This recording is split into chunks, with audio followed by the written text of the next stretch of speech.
morning mes petits candides, le projet, un jour un dessin sur l'actualité à travers le monde. Et aujourd'hui, l'horloge de l'apocalypse. On a reparlé de cette horloge conceptuelle cette semaine car les scientifiques l'ont fait avancer d'environ 2 minutes après l'élection de Donald Trump. Elle n'a jamais été aussi proche de minuit depuis sa création, minuit représentant la fin du monde donc. Mais qu'est-ce que l'horloge de l'apocalypse, ou Doomsday Clock en anglais? En 1947, au début de la guerre froide qui opposait les États-Unis au bloc soviétique, rappelle-toi de tes cours de 3e, cette horloge a été créée à Chicago pour dénoncer les dangers qui pourraient entraîner la fin de l'humanité. On sait bien qu'à l'époque, le danger principal était une future guerre nucléaire. Mais à quoi sert cette horloge? C'est un marqueur, un moyen d'imager, de conceptualiser en fin de compte le danger, qu'il soit nucléaire, environnemental, social, économique ou le manque de ressources par exemple, et ainsi prévenir le monde de son niveau d'instabilité.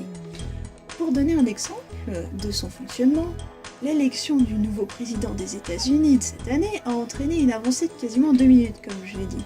Mais il est aussi possible de reculer, et en 1991, l'horloge a reculé drastiquement en arrivant à 23h43.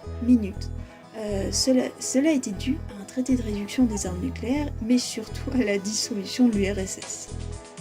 Pour représenter cette horloge, j'ai choisi un look rétro, avec des gros points et des aiguilles rectangles. C'est un moyen de rappeler qu'elle a été créée il y a déjà 70 ans, et on en a toujours besoin.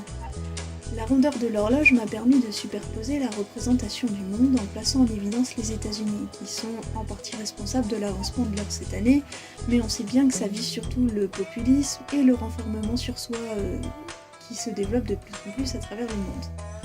Par-dessus cette horloge monde, j'ai pris un des plus grands dangers en représentant un beau champignon nucléaire avec son nuage qui recouvre le monde. Un moyen de représenter l'impact des uns sur les autres. Et souvenez-vous, le nucléaire n'a pas de frontières. J'aime bien le contraste avec la planète composée de couleurs froides qui est dominée par un amas de couleurs chaudes, on dirait presque de la lave en fusion en fin de compte. Les points noirs de l'horloge et les aiguilles sont là pour fixer le temps dans une plus grande rigidité en fin de compte. Comme disait l'autre, on n'échappe jamais au temps. Et voilà, la deuxième vidéo sur un sujet qui j'espère ne vous en aura pas trop ennuyé. Comme d'habitude, commentez, argumentez, dites-moi si vous aviez déjà entendu parler de cette horloge,